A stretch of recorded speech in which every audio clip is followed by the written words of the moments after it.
చిన్న ఉండేవి గురుగారు, చాలా చిన్న ఉంటుండే అండి. ఆహా, అంటే ఇంతంత ఓకే. అప్పుడు ఎవరికి వాటి గురించి తెలియదు, మాకు కూడా ఏం తెలుసు. అక్కడికి వెళ్ళమన్నారు, వెళ్ళాము.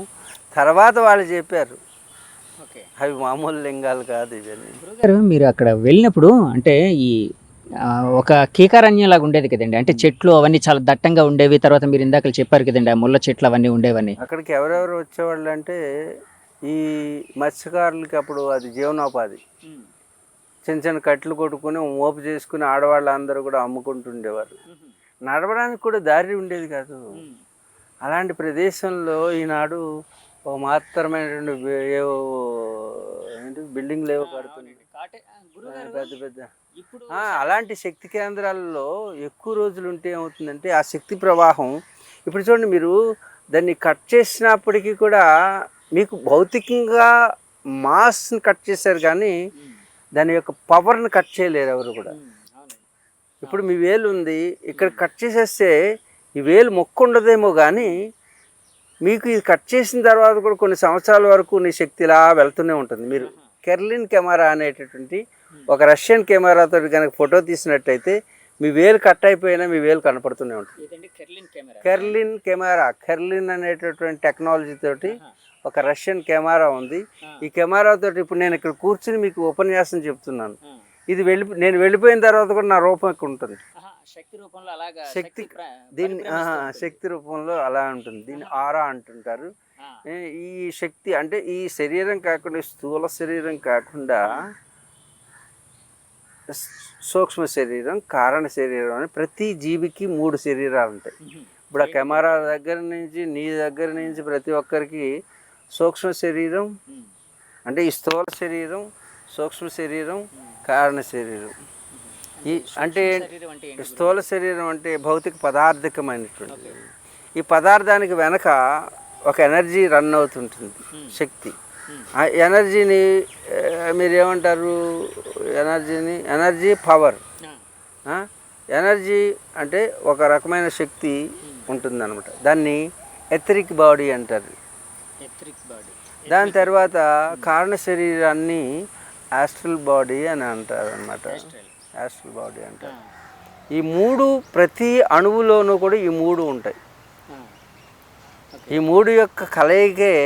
అందుకే ఈ శరీరం చనిపోయింది అంటారు. చనిపోవడం అంటే ఏంటంటే ఆ 2 శక్తుల నుంచి ఇది విడిపడింది. ఆ శక్తుల రూపంలో ఉన్నావు నువ్వు. అలాగే ఆ ఋషికొండ దాన్ని ఒకసారి కోత కోసారనుకోండి, శక్తి ప్రవాహం ఆగదు.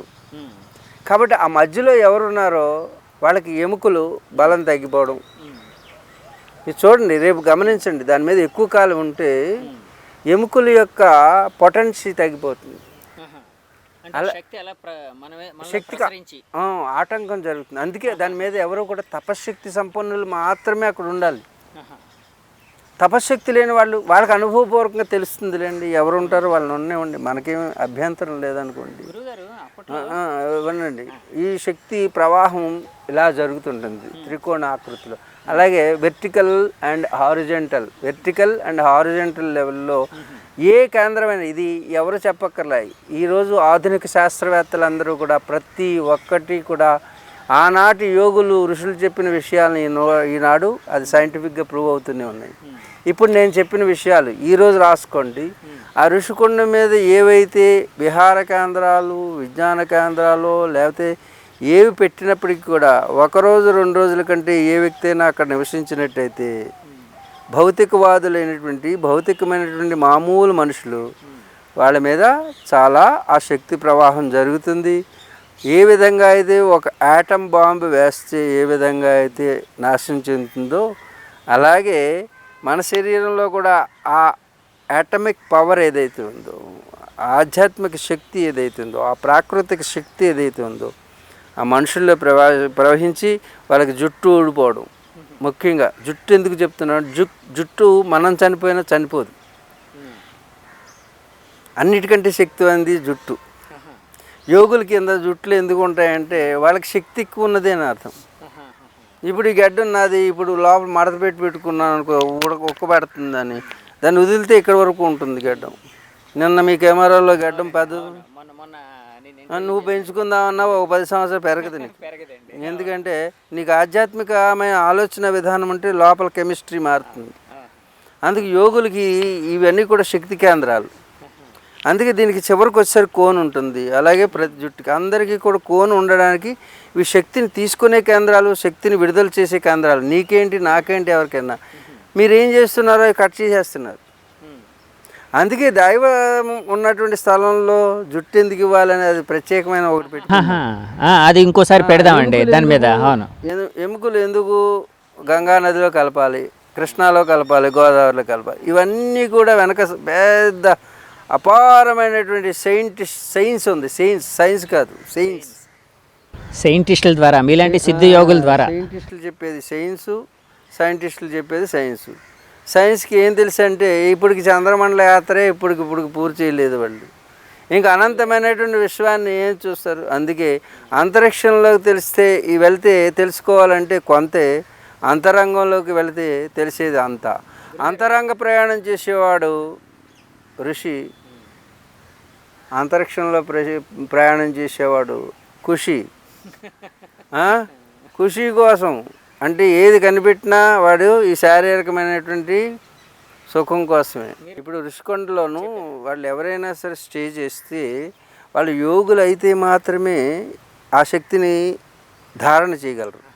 లేకపోతే అక్కడ ఉండేటువంటి ఆఫీసుల్లో కానీ ఏం పెట్టినా, అక్కడ ఎవరైనా విహారానికి వెళ్ళినా దేనికి వెళ్ళినా సరే ఆ శక్తి ఏమవుతుందంటే ఈ యొక్క ఎముకల మీద, ఈ జుట్టు మీద ముందుగా పనిచేయడం మొదలు పెడుతుంది. ఎందుకంటే శక్తిని తీసుకునే కేంద్రాలు జుట్టు, శక్తిని తీసుకునే కేంద్రాలు మనలో ఎముకలు.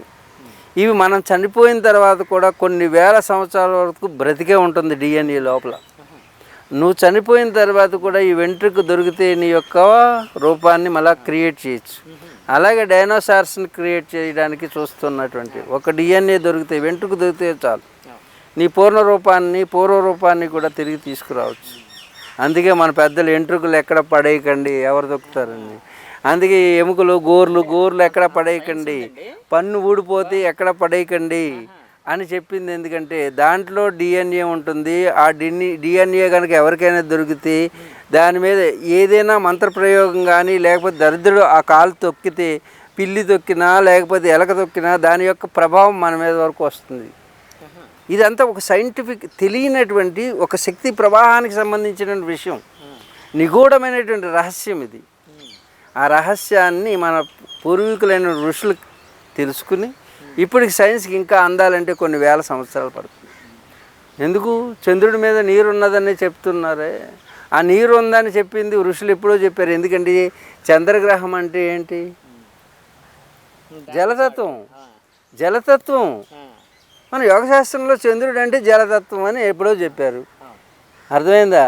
మొన్న చంద్రయాన్ చేశారు కదండి, మరి అంతవరకు వెళ్ళగలిగారు కదండి. అంటే ఋషులు సిద్ధయోగులు ఎప్పుడో చెప్పిన దాన్ని ఇప్పుడు వీళ్ళు కనుక్కునే ప్రాసెస్లో ఒక 1% 2% వెళ్ళారని అంటున్నారు కదండి. ఆ విధంగా దాని మీద మీ పరిశోధన కానీ లేకపోతే మీ కామెంట్ ఏంటి? ఆనాడు ఎప్పుడూ సిద్ధయోగులు కాదు, ఆ సిద్ధయోగుల యొక్క డిఎన్ఏ కాలక్రమేణా పరిణతి చెందుతూ ఆ సిద్ధయోగుల నుంచి పుట్టినటువంటి వాళ్ళే ఈ మనుషులందరూ కూడా. ఇప్పుడు మీ గోత్రం ఉందంటే మీ ఋషి పేరు అది. మీ గోత్రం ఏది ఉందో అది ఆ ఋషి ప్రోక్తమైన డిఎన్ఏ నీలో కంటిన్యూ అవుతుంది. చిన్న డౌట్ అండి, ధర్మ సందేహం. ఇప్పుడు అప్పట్లో సిద్ధులకి యోగులకి ఈ మనోనేత్రం దివ్య దృష్టి ఉంది అనేవారు కదండి. అంటే వాళ్ళు ఆ జ్ఞానాన్ని వదలడం ద్వారా అక్కడెక్కడో చంద్రమండలంలో అక్కడ ఉండే పరిస్థితులతో లేకపోతే అక్కడ ఉండే ఫోర్సెస్తో ఏమైనా కనెక్టివిటీ ఏదైనా ఉండేదండి? అంటే ఆ విధంగా తెలుసుకోగలిగేవారా? అందరికీ ఇప్పుడు ప్రతి ఒక్క జీవుడికి ఈ శక్తి ఉంది, కానీ వాళ్ళు మర్చిపోయారు అంతే. ఇప్పుడు నువ్వు ఉన్నావు, ఇప్పుడు ఎంతమంది పిల్లలు నీకు? ఒక పాప అండి.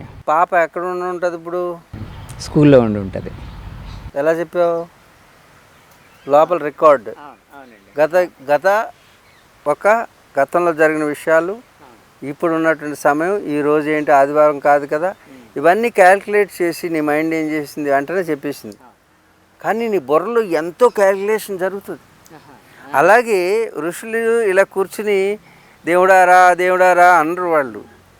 ఈ విశ్వాన్ని అంతటినీ కూడా ఒక క్యాల్కులేషన్స్ తోటి తనలో ఉన్నటువంటి రసాయనాన్ని ఒకసారి చేస్తే అది ఎనర్జీ ఫామ్లోకి వెళుతుంది. ఆ ఎనర్జీ ఫామ్ అంతా కూడా విశ్వాన్ని అంతటినీ కూడా దర్శిస్తుంది. ఏ రూపంలో? జ్ఞాన రూపంలో. ఎనలిటిక్స్. ఇప్పుడు నీ ఫోన్లో నువ్వు పాపప్ చూసిన వెంటనే నీకు కావాల్సింది వస్తుంది. ఎందుకు వస్తుందంటే నువ్వు అంతకుముందు చూసినటువంటి విషయాల్ని అది ఆల్గారిథమ్స్లోకి మార్చుకుని ఆల్గారిథమ్స్ ద్వారా అది ఒక ఎనలిటిక్స్ చేసుకున్న తర్వాత నీకు ఏది ఇష్టమో అది నీ ఫోన్లోకి వస్తుంది. సేమ్ అదే ప్రాసెస్తోనే ఒకప్పుడు యోగులు అలాగే ఉండేవారండి. ఇప్పుడు నీకు కూడా అంతే, నీ లోపల కూడా అదే జరుగుతుంది. కానీ ఎవరు తెలుసుకుంటారో వాళ్ళ యోగులు, ఎవరు తెలుసుకోరో వాళ్ళ భోగులు. ఆ తెలుసుకోకుండా చేసే తప్పుల వలన రోగులుగా మారుతారు. ఇప్పుడు ఈ ఋషికొండ కూడా ఒక శక్తి కేంద్రము కాబట్టి అలాంటి ఋషికొండని డిస్టర్బ్ చేయడం, ప్రకృతి విధ్వంసం చేయడం మంచిది కాదు. పాలకులు అర్థం చేసుకుని సమర్థవంతంగా ఇంకా అనేక ప్రదేశాలు ఉన్నాయి, దాన్ని ఇప్పటికైనా విరమించుకుంటే మంచిదని నా భావన. కాదు అక్కడే ఉంటే మంచిది అనుకుంటే పెద్దలు చెప్పడం వరకే, పిల్లలు దాన్ని ఆచరించాలి. ఆచరించకపోతే ఆ చెరిచేటటువంటి గుణం ఆ ప్రకృతికి వస్తుంది. తత్ఫలితాలని అనుభవించక తప్పదు. మేమున్నది చెప్పేవారికి, దాన్ని ఆచరించేది మీరు. ఆచరిస్తే మంచిది. గురుగారు, ఋషికొండ మీద అంటే అదే టాపిక్ మనం మాట్లాడుతున్నాం కాబట్టి ఋషికొండ మీద సరే ఇప్పుడు ప్రభుత్వం ఏదో కొన్ని కాటేజ్ లేకపోతే కార్యాలయాలు ఏదో నిర్మిస్తున్నారు అని అంటూ ఉన్నారు, లేకపోతే సీఎం గారు ఉండడం కోసం ఏదో నిర్మిస్తున్నారు అంటున్నారు, రకరకాల. అంటే అదైతే మనకు క్లారిటీ లేదు. అంటే నేననేది ఏంటంటే